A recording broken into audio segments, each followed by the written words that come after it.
Hey everyone, and welcome to this podcast. So we've been looking at Dietrich Bonhoeffer's letters and papers from prison, focusing on the idea of religionless faith. And I want to take a little bit of a detour now. We're going to come back to Bonhoeffer. We still have to finish a few of the letters, especially where he talks about the church.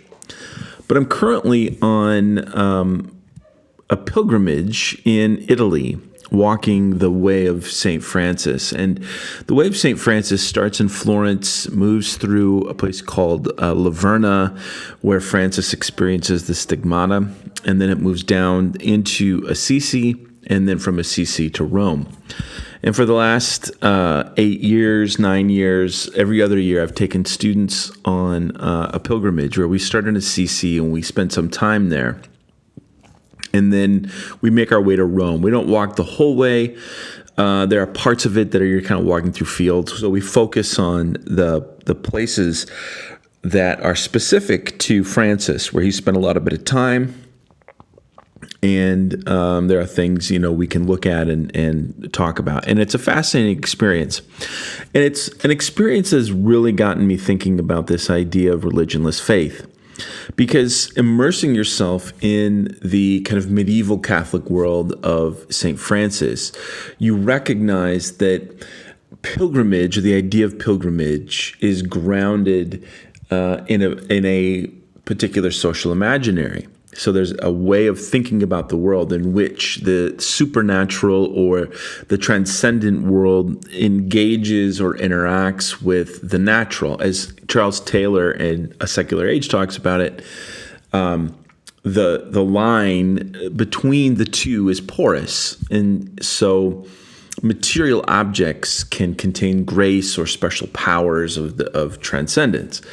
And that makes, so in that context, a pilgrimage makes perfect sense. You go to a place where a holy person was, and being in that space will open you up to particular experiences of healing and grace and so on. And this is still a way in which the Catholic Church thinks about the world. The Orthodox Church, you can maybe even talk about certain Pentecostals who have this kind of framework. The question, though, for me is, as we think about the changing social imaginary, and this is what Taylor is trying to do in A Secular Age, in the changing social imaginary is how do we make sense of spirituality in the context of an immanent frame, where that line between the transcendent and the immanent, between the world of God and the material world becomes thickened or hard. It's no longer permeable. And then how do we make sense of pilgrimage in that context? So the story I always tell is we were in Rome, and I was with a group of mostly Protestant students, although there was one Roman Catholic student. And we were at this particular church where they had a piece of the cross and some nails from the crucifixion of Jesus. And as we were going up to see this, you can imagine a little bit of the Protestant skepticism that comes in, where it's like, oh, is this really the cross? Are they really the nails? And so on. But as we got closer to the room in which these things were held, it was, we could hear the sounds of singing. We could hear the sounds of weeping. And when we walked in, there was a group of Asian Christians. I'm not sure where they were from, but they were in front of this piece of cross. They were venerating it, and they were weeping, and they were crying, and they were singing, and they were praying. And what was interesting was the response of my Protestant students, who were looking at this like it's an entirely foreign world. I mean, how do you make sense of it? And we had the same experience when we went to we were at St. John the Lateran, with the church across the street that has the stairs, or the place across the street that has the steps that supposedly Jesus stood on, and Helen, Constantine's mother, went to the Palestine and got all these different artifacts and brought them back. And we happened to be there when they took off they have these plastic covers on them because they were cleaning them. And so we actually got to see the actual steps that, according to the people there, have the blood of Jesus on them. And so people go up these steps on their knees, confessing their sins and so on. And this is something that Luther himself did. And my students, again, were very skeptical. And it just has got me thinking about pilgrimage and spirituality in the context of a secular age. How do we make sense of spirituality in a social imaginary that increasingly cuts us off from these experiences of transcendence? Now, what's interesting is what Bonhoeffer is suggesting is that this is the world come of age. And so we can't necessarily go back or put the genie back in the bottle, even though there are people in the world who still hold these different perspectives. But then it forces those of us who believe, who are Christians and who believe that there's a place for Christian spirituality. Like, how do we interpret now these practices in this new paradigm?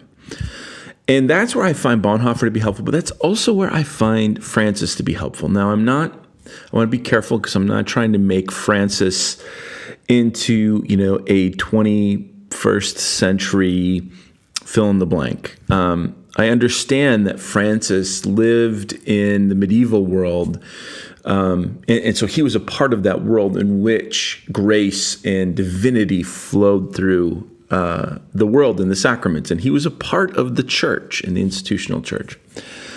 But I think there are parts of his story that and things that he did and ways in which he did them that can translate into this religionless faith perspective that I'm trying to think through here with Bonhoeffer. And we can see how symbolically some of the things that Francis does can fit into this. The idea of stripping himself of his clothes and giving them to his father, kind of letting go of a prior life and being opened up to a new way of life, of simplicity, for example. But also, and this is what I want to talk briefly about today, the idea of the stigmata, which in and of itself seems very grounded in kind of, what Taylor would refer to as the social imaginary of transcendence, in which the transcendent world is breaking into the materiality. So I understand that that's a part of this narrative. But I think there's also a way of thinking about what it means to become Christ-like and what the stigmata represents. So my daughter and I are on this pilgrimage, and part of it is I'm on sabbatical to write a book and to think through this religionless faith stuff. And so we stayed in this little village just below Laverna, and we walked up the trail, took the woods, and we could see the signs of the wild boar. We actually saw some wild boar in the evening. We were coming back from dinner, a whole herd of them. But we went into the monastery up there. So there's a Franciscan monastery that's developed on Laverna, on this mountain, and where he received the stigmata. And what they do at 3:00 every day is there's a service that is held where they do a pilgrimage and they move out to the spot where he got the stigmata. So they start in this chapel or this church, and then they move out. And it's a very, very moving service. This is the second time that I've been there.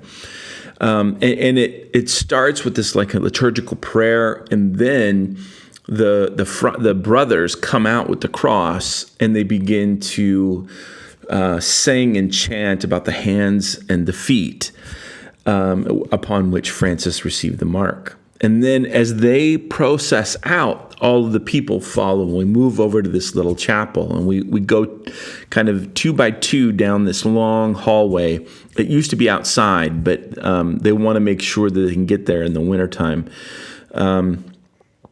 So they put it, built a hallway. And it's just very moving. And that's what has me thinking then about the practice of pilgrimage, this movement, and thinking about what it means to be shaped into the humanity of Jesus Christ. How do we participate in the suffering? What does it mean to receive the mark of Christ upon us? Now, for Francis, that was a very real thing, and I'm not here to deny that or question it. But for those of us who grow up in more of an immanent frame, where it's harder to wrap our minds around these types of experiences, how do we translate or communicate this experience, especially I'm thinking about the lives of young people. We had this fascinating experience where we were taking a bus. This is after Laverna, and the weather was bad, so we couldn't go up the next segment. We couldn't walk it because it's dangerous when the weather's bad. There's thunderstorms and rain and so on. So we got on a bus, and we just happened to come to this place where young people had just gotten done with school. These Italian kids, and they're sitting there, and they're smoking, and all of them on their phones, and of course, there's this kind of ritual of, male-female thing going on. And they were very Western, secular. And I thought about, what does stigmata mean for them? Or how would it translate for those students? Now, some of them maybe are Catholic and religious and so on, and I'm not saying that, trying to judge them based upon their seeing them or watching them or whatever. But it just got me thinking about that kind of translation. How do we translate these experiences? And then what happened for me is every year what happens when I take college students on this trip, again, very Protestant and so on, and we walk. And we get tired and we get angry and we get frustrated and sore and all of these types of things. Inevitably, at the end of this trip, we have a final dinner together in Rome, usually right outside the Vatican somewhere. And I don't seek this out, but what ends up happening is there's an outpouring that takes place. Joy, things they're looking forward to, grief, struggles, anxiety, all of these things. I don't ask for it. We're sitting around the table eating together. I ask them about their experience on the trip, and something gets dislodged in this process of pilgrimage. And so for me, that's what I want to explore in thinking about religionless faith. It's not to deny the experiences of Catholics, Orthodox, Pentecostals, whomever. There are still Christians for whom this divine reality is still, at work in the world in ways that medieval Christians maybe would have recognized. But increasingly, more and more people have been shaped by the immanent frame, as Taylor puts it. And so how do we translate these things? What is the purpose of a Christian pilgrimage for my Protestant kids who they look with suspicion upon somebody saying this is the cross or these are the nails or whatever? That to me is the importance of this work, and I think you can see it with Bonhoeffer. And I definitely believe we can see it with St. Francis. And there are things about the Franciscan narrative or the story of St. Francis that I find to be extremely powerful. And I started with the stigmata because that's where we started. And I haven't had Wi-Fi, so I haven't been able to do this, but we're now in Gubbio. And in Gubbio is the place where Francis makes peace between the wolf and the townspeople. And it happens at a time in Francis's life where he's kind of quit being the head of the order. Like he develops this following and creates this order, and they make him in charge, and he's just not very good at it, and things get a little bit out of hand, and so he quits. He's done, and he comes to Gubbio, and it's here where there's this wolf that is kind of preying upon the people of Gubbio, and Francis comes and makes peace between them. And so there's a statue down as you come into the city, or the old part of the city, I should say. And there's the Church of St. Francis that is there. And it's these narratives where people might say, oh, yeah, right, really, he talked to a wolf, or he preached to a wolf, or he preached to birds, and so on. And people want to turn him into this kind of garden variety saint, if that makes sense, or you put him out in the garden and it's all peace, love, and birds chirping. But there's so much more to him than that. And I think that there's much about his narrative that can resonate with in the lives of young people for whom their worldview is part of the immanent frame.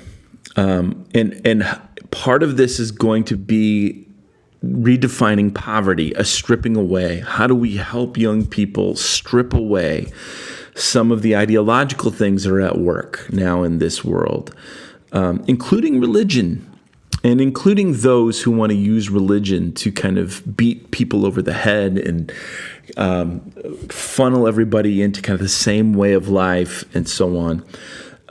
Francis, I think, offers us a way forward. So in these next few days, I want to explore that a little bit.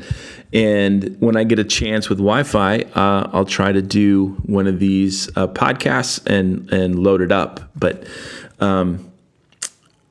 for now, just to leave you with a sense of what Francis, who Francis is and calls us to, I just want to read just a little bit here from Richard Rohr, who writes this. He quotes Johann Baptist Metz about suffering. He said, and this is Metz's quote: "Might the authority of those who suffer bring the diverse culture and social worlds together."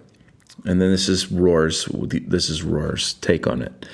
"I believe this profound question about suffering from a modern German theologian succinctly and precisely expresses the religious breakthrough that Christ has offered humanity. It is also foundational to an understanding the unique Franciscan view of the world. True gospel authority, the authority to heal and renew things in people, is not finally found in a hierarchical office, a theological argument, a perfect law, or a rational explanation. What the crucified has revealed to the world is that the real authority that authors people and changes the world is an inner authority that comes from people who have lost, let go, and are refound on a new level."